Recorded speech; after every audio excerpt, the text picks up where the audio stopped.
Hey everybody, it's Abe Brown here and Connie Jacob from Wellness Innovate. Thank you so much for taking a moment to tune into this video. We want to talk a little bit about workplace wellness, workplace well-being, and overall mental health in the context of an organization. I know, Connie, you have a few things that you'd love to share about this.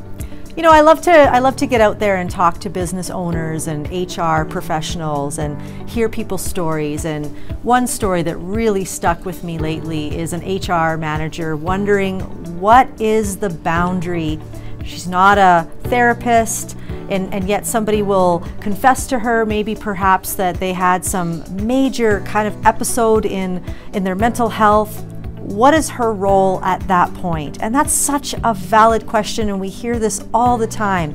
You know, the workplace is the workplace, and so we want to come alongside and help HR managers figure that out, because there is a role, a specific role, and there are boundaries.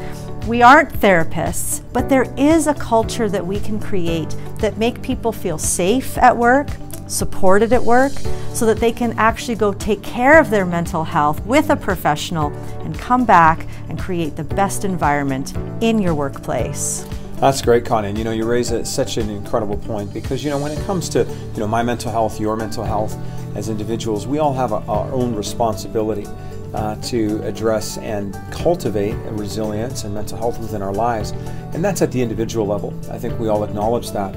But then, as human beings, we operate, we move, we live in connectivity and in community. And a huge part of that is the workplace. And one of the big challenges today is a lot of workplaces really don't know, how do we create a psychologically safe environment? What does that mean? Is it all subjective? Is it all about how people feel?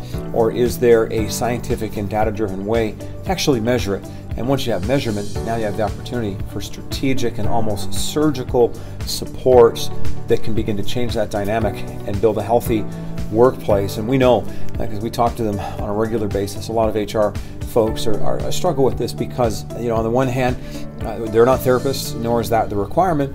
On the other hand, we do, as organizational leaders, all have a responsibility to create that psychologically safe environment. And so Wellness Innovate will provide you with the tools to not only assess that from a science perspective, but also the supports to then begin to create that healthy culture and to change the world by changing your workplace. So thanks for tuning in, and we sure would love for you to go to wellnessinnovate.com where you can download this book, The ROI of Organizational Well-being, and in other words, what's the return on investment? And Connie, why don't you just wrap us up here today? Yeah, we would love to come alongside and serve you and do whatever it takes to make your workplace the absolute best it can be.